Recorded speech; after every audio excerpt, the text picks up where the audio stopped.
Every day I hear more and more complaints about the upcoming generation and just how susceptible to media they are.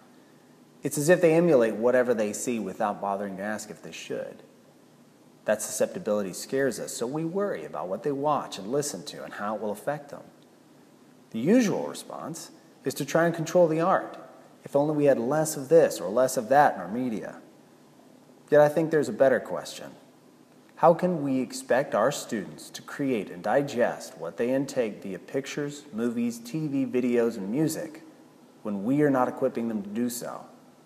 We have the opportunity to teach students to think for themselves, to inspire them to ask questions about what they see and hear, that they might be their own people.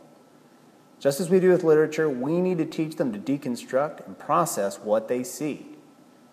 Film, TV, and photography are all at their core art, but more so than any other art forms, they blur the lines of definition. Film and TV are not just art, but are visualized literature. They are narrative.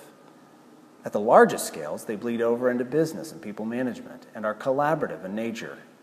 They involve politics, philosophy, journalism, chemistry, and physics to achieve that final cut. As educators, we tell our students to dream big, to become complete students, to seek knowledge and truth, and yet we have been remiss to address the most relevant art forms of our time and of the last 100 years. To make the comparison, it would be like trying to teach history but stopping at the year 1900, because the last 100 years don't really matter. Such an idea is absurd, but that's what we've done with art. Just like with history, art has its own history and progression. We are only teaching the past when we should be teaching the whole story. Like teaching a student how to use a typewriter and then hoping that translates into proficiency with a computer, or teaching them Latin or ancient Greek without ever progressing to teach them English. Film, TV, and photography will engage your students' hearts and minds like few subjects will.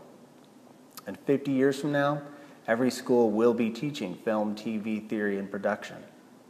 That's why now is the time to act. For to do so will place your students at your school on the cutting edge of education.